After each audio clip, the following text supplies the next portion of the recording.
My name is Kat Schneider. I'm an interface designer at Arrow Street. And quickly before we begin, I'm just going to give our panelists the opportunity to introduce themselves to the audience. But today, we will be talking about how augmented reality is influencing design, creation, and art. Hi, my name is Lorena, Knezevic, and I'm researching augmented reality as it applies to the architectural profession, both in the process and as a final digital material. I've been working on a book called The Architecture of Augmented Reality. Stay tuned, hopefully it'll be published in the next 6 months or so. But I also have a website called ARI for Design, for the designer's perspective on augmented, mixed, and virtual realities, hoping to empower designers and artists to have agency in this field. Hi, I'm Charity Everett. I'm a creative technologist and immersive storyteller. I work in the medium of XR technology, and I'm telling the story of the human race from the beginning leading up until now episodically, and I'm layering in interactive data visualizations and data storytelling and mixing medium and connecting dots. My project is called Go Back Fetch It, and it's episodic. Hi, I'm Jiabao Li. I'm an artist, designer, and engineer. I'm interested in how our perception change in the world of extreme augmentations. Hi everyone, my name is Victoria. I've been a film producer for the last 10 years. Came to MIT to see how I can push storytelling by intersecting new technology. I've been creating virtual reality experiences with MIT, specifically in the realm of spirituality. And now that's been kind of opening the door to this new collective called Within, which allows you to go into the heart of spiritual leaders, thought leaders, innovators, artists, and athletes to find out what is that thing that makes that light shine within them that is so profound and that influences us. So thank you very much for having us. Oh, yeah, that's fine. So we're going to just jump right into questions, hopefully leave some time for audience questions at the end, so start thinking about those now. But we're going to start off by just talking about, AR has been around for a couple of years. We're still sort of in the infancy stages of it, but it is a new medium for creators. Can each of you kind of share a bit about how it's influenced your creative process and how it's changed? Sure.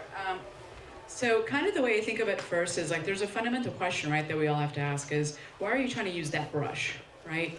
So there was a great project that I came across called Touching the Rock. It was a book first, where we get to see the view of this man losing his sight. So we read his words. And then what happened is a bunch of filmmakers said, hey, shit, that's a great documentary. So then we got to see him in his world as passive observers.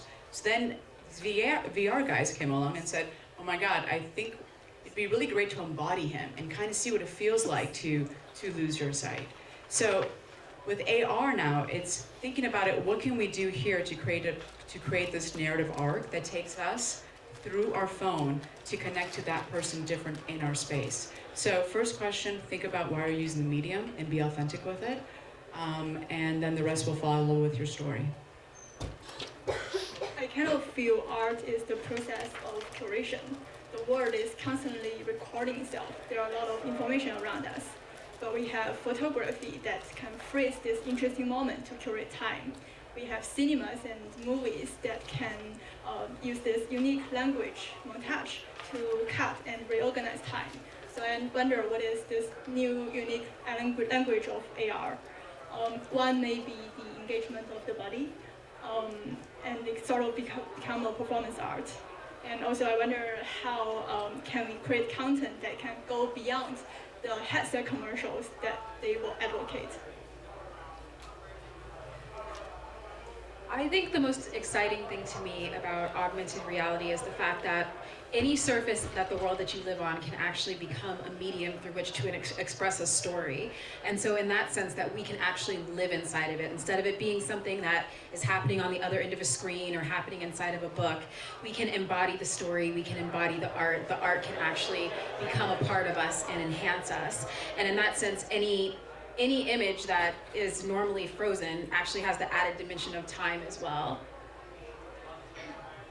For architects, this technology of augmented reality is completely transformative in the way that we can think about our spaces and the way that we can process our designs. augmented reality is inherently spatial, and we have our digital world as a physical built environment, but when you think about AR as a digital material that can layer over what we're physically designing, we now have a whole different variety of tools to be able to create limitless forms that play into the digital aspects of our space. Additionally, we might have rooms that can function in a variety of different ways. But then, more importantly, when you can think of the process of design, we are actually able to put in our physical models and test what we've been doing in the computers and take it into a visceral three-dimensional space, which architects have never been able to do before, so quickly, at least. We've created models physically, but it doesn't evolve in the process of design. So, you know. Yeah, that's great. So you mentioned physical models, but a question for all of you. AR is a new medium, but we also have the ability as creators to use it to connect to existing forms of art. How do you feel that it acts as a lens to existing forms of art? I think the fact that what's been the push that's been happening in a lot of galleries and a lot of museums. I saw this absolutely beautiful, stunning work that just happened at the Louvre, where somebody applied these different particle shaders to these, French impressionistic paintings, and it actually looked like the particles were flowing out of it and onto the floor. And we're just at the beginning. So there have been crazy works that have been augmented with, like the Mona Lisa, that was kind of a gorilla scenario, but I mean, we can actually add this added layer and start to interact with these works that have traditionally been seen as old and stuffy and stodgy, and kind of experience them in a completely different way. Sort of on the same thread, I feel it adds a very personal and private lens, like different from the public art or those museum pieces, which is still public. With this whatever device strapped on your head in front of your eyes, it creates this certain sense of intimacy and privacy. And at the same time, you can still observe the public. Yeah. So in film and in theater, we have this thing called, breaking the fourth wall. And if I can kind of relay that over to AR, so imagine having a pre-existing character, someone that you know, someone familiar, and you're actually having them break the wall. But however, in this case, it's a bit more intimate because that person now is in your house, a place where you share with your loved ones, your friends. So there's something disarming about that. There's something vulnerable about that. There's something a little bit more human about that. And I think that's the opportunity that we have here using this medium. Yeah, on the sense of architecture and understanding existing urban spaces, it's very exciting when you can think that you might have an X-ray vision into the world and into the build-up of the building itself, and you can start understanding what is going on inside. Maybe a building that's a public building, you can see the people moving around. You might be able to see the ecological systems that the building is employing. So we can learn a lot from our physical environment, and you can imagine that in the art realm as well. You can start seeing how each of these drawings are being created and produced. So you can start feeling as if maybe you're looking through the eyes of the artists or the architects themselves. So you've all touched upon this sort of spatial aspect of augmented reality technology. Something that I'm interested in each of your perspectives on is it creates a world where the entire world is an artist's canvas. And how do each of you feel about that canvas being so open, but also still belonging to the public and the world at large? I think this is a challenge that has to do a lot with digital permanence and digital ownership, and who decides what can stay for longer and who can decide what's in what layer. So currently at the University of Miami, which is my alma mater, Magic Leap has become the first academic partner, research partner, and they're making the University of Miami's campus the actual first Magicverse, understanding how we can have different layers of education, how we can have different layers of technology, visiting avatars coming in and experiencing our world, and what would happen if we ended up having buildings layered upon the buildings that are there as well. So, right now we have a design course coming up in the spring semester where students are encouraged to start thinking of what will this Magicverse look like? How can we start questioning who owns that space, and can students kind of have a guerrilla moment and kind of attack a building and come up with their own ideas as well, or who decides the levels of education as well? I think trying to talk about ownership of digital spaces at this point is something that I kind of cringe away from. Especially because we're at such an early exploratory phase of this art and of even trying to define what it is as an art form. So like in that example I used earlier of the Mona Lisa, where what happened when you scanned it is she kind of like, you know, like she kind of like winked and she stuck her tongue out at you, and I think she had like a man's arm that came out or something like that.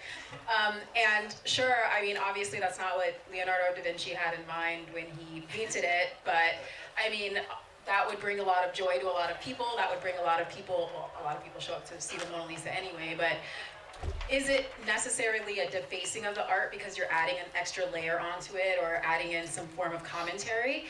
And maybe that is the direction that we should be headed in. Maybe like art should be a continuous conversation and you're not really actually harming the original art piece.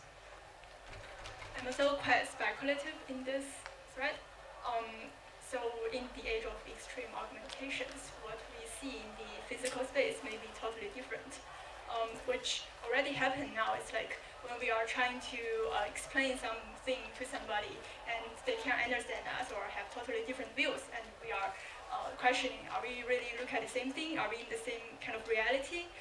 But in the age of extreme augmentation, you are more unsure about this anymore. Like you are in the same space and time, you're looking at the same physical things, but actually the things could be totally different. So will human communities become even more fragmented or segmented? Does this make us even closer or further? These kind of things kind of triggered the formal lawyer in me, and it gave me a complete like freak out. So I like to shut that door off, and I like to just kind of remain as the artist right now. And so, you know, storytelling has been around forever, guys, right? It's nothing new. People want to tell their stories, and new mediums always challenge the norm. They challenge these questions about law. They challenge the question about ownership and all these other things.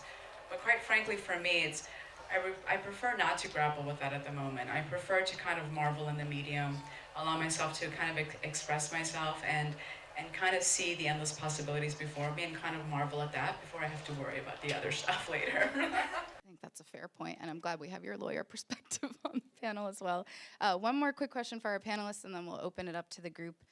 But we are talking about these public-facing works of AR art or design. How do you feel that you address equity and creating things equitably when you're using technology like this in your work?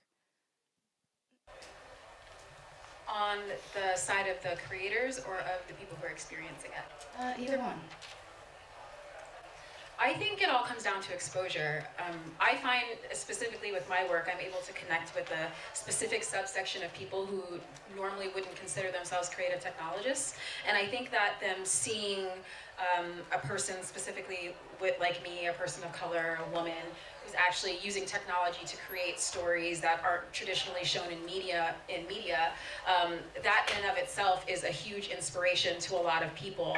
And I think that if you want to change both sides of the equation, you really need to just amplify as many outside voices as possible and make sure that they're actually connecting with the audiences that would feel the most empowered by experiencing their work. I think that a lot of the issues with like the equality of being able to use this technology is not just with exposure or the use of the technology, but also the education of how we can put these models into the real world. And I think AR is starting to do that, to where you're able to create things a little bit more quickly. But let's say on the education of how to create these models, these are huge, very expensive programs, very expensive technology, layers of information that you need to process. Even having the software costs a lot of money. So when you start having programs that are much more free and open to students, to anyone, it'll definitely help move this conversation along. Because VR, AR is still quite new, not that new, but still new technology. So women get to be able to get involved at the very beginning, which is really good. And there are a lot of activisms and organizations that encourage us to get involved in this creation, like the VR or AR. On the other side, as she mentioned, it is still expensive to create. But thinking of the history of painting, the beginning of the paints are also expensive because a lot of them are made of powders of precious stones. But as the technology gets more mature, it gets more affordable. We already see the development of like hollow kit, which they showed last year in ARinACTION, that create these more affordable devices that everybody too can create AR. I just think fundamentally, if we want equity, we should stand for equity, right?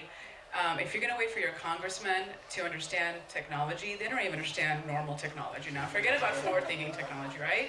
If you're going to wait for companies to protect the equity of it all, well, they're just trying to stuff their brand down your faces, right? Which, fine, that's business. Same thing with advertisers. So, guys, it's time for us to kind of protect those things and to create those privacy controls that we need to filter unwanted noise and to welcome the stuff that we want to see. So I think it really matters what we do with this conversation. Thank you. Thank you.